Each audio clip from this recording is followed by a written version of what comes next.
Eu queria iniciar o programa como a gente inicia sempre, rezando, fazendo aquela reflexão da mensagem que Deus quer nos dar neste dia de hoje, da inspiração do qual Deus vai me colocando aqui, palavras que saem do coração, que vêm do Espírito, para que eu possa dialogar com você e deixar para você que está em casa uma mensagem. Por isso, meu querido irmão e minha querida irmã, que Deus esteja com você, hoje e sempre.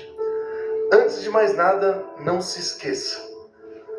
É uma alegria muito grande poder partilhar com você esses momentos de reflexões que vivemos aqui juntos durante toda a nossa programação. Que Deus te traga a paz, que Ele ilumine o seu caminho, que Ele fortaleça a sua fé e que você nunca se esqueça que a caridade faz com que o homem viva também a felicidade no seu dia a dia, tanto para você quanto para o outro.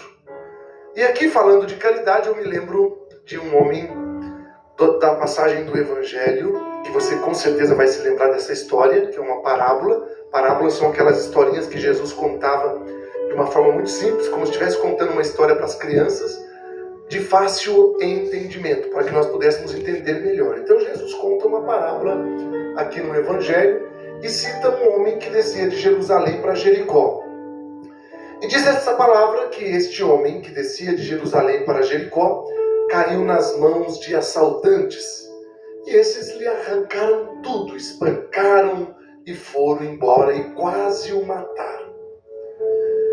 Por acaso, um sacerdote que estava descendo por aquele caminho, quando viu um homem caído, seguiu adiante para o outro lado. O mesmo aconteceu com um levita, que chegou ao lugar, viu o homem no chão, caído, também seguiu adiante pelo outro lado. Mas a palavra de Deus diz que o samaritano, que estava viajando, chegou perto dele, viu e sentiu compaixão, sentiu caridade. Aproximou-se dele, fez curativo e colocou no seu próprio animal e levou ele até uma pensão, onde cuidou dele. Essa é a palavra que Jesus, como no Evangelho, hoje ele tem essa e faz várias perguntas para nós. O que Jesus faz? Qual é a pergunta que ele faz no Evangelho? Exatamente essa. Na sua opinião, qual dos três foi o próximo daquele homem que caiu nas mãos dos assaltantes? Com certeza responderemos, foi aquele que usou de misericórdia para com ele. Sabe por quê? Porque na maioria das vezes, quanto mais caridade fazemos, quanto mais próximo de Deus estamos, mais difíceis ficam as coisas. Por quê? Porque quando as coisas estão difíceis, a gente não consegue entender o porquê. O porquê que existe aquela situação, por que aquele irmão está naquela situação, o que aconteceu com aquela pessoa que de repente sentiu no seu coração aquele sentimento de compaixão. E às vezes a gente até fica meio confuso, né? Então, meu irmão, minha irmã, preste atenção no que Jesus está dizendo para você e para mim hoje. Quando você ver alguém caído, ferido, sem esperança, vai e faça a mesma coisa. Seja o quê? Caridoso. Jesus vai dizer para a gente não olhar as aparências, mas olhar o que está dentro do coração. Porque o que está dentro do coração, que é invisível aos olhos, é o que faz toda a diferença na nossa vida. E é isso que eu gostaria de dizer para vocês hoje. Que o Senhor Deus possa realmente fazer brotar em nossos corações sentimentos de caridade, sentimentos de sensibilidade para com a dor do próximo, para com o sofrimento do nosso irmão, para com os mais pobres, não somente pobres de matérias, mas os pobres também de espírito. Essa é a proposta da parábola desta história do Evangelho que nós acabamos de escutar. Eu tento sempre abreviar a história e facilitá-la da melhor maneira possível. Eu poderia ler aqui, tal como ela está escrita, mas eu sempre procuro fazer um resumo e através desse resumo deixar para vocês a mensagem essencial, a mensagem principal, a essência, né, o cerne da mensagem da palavra de Deus, que nada mais é do que a caridade. Se nós pudéssemos resumir esta palavra em uma palavra, esta passagem em uma palavra, eu diria e resumiria em uma só palavra: caridade. Amor, a compaixão. O sentimento de compaixão não é o sentimento de dó.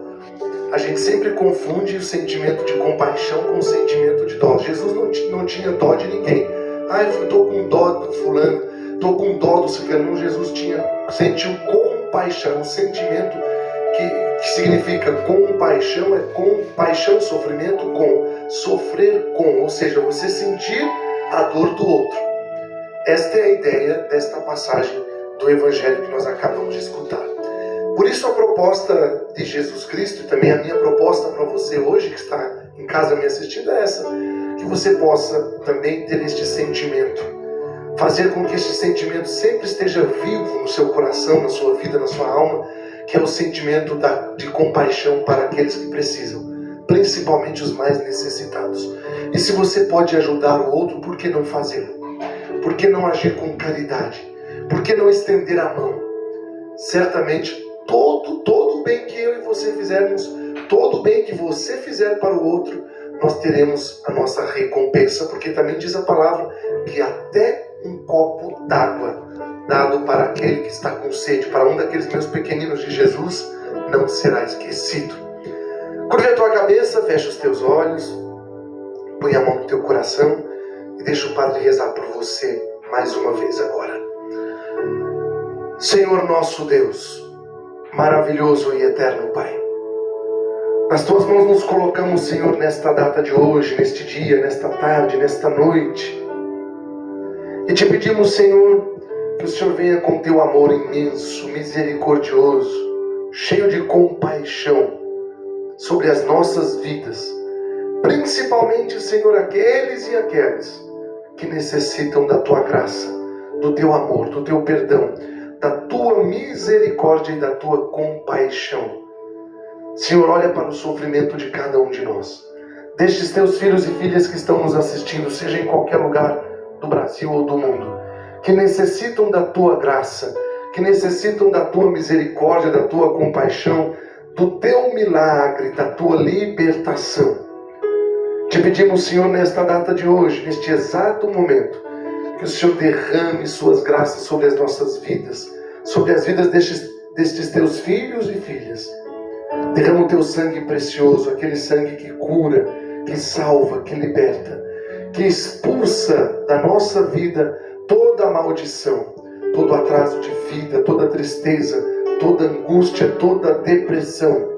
E pelo poder do teu nome e do teu sangue, eu te peço, Senhor, que hoje a tua graça ou as tuas graças recaiam sobre as nossas vidas, de tal maneira que possamos ficar cheios do teu amor, cheios do Espírito Santo, e cheios do Espírito Santo, cheios do teu amor, possamos assim colocar em prática as virtudes, que nós possamos colocar em prática também, não somente as virtudes que ganhamos, que recebemos de graça, e que também colocamos em prática, mas possamos também, Senhor, fazer com que essas virtudes sejam trabalhadas não somente na nossa vida, mas na vida do nosso irmão.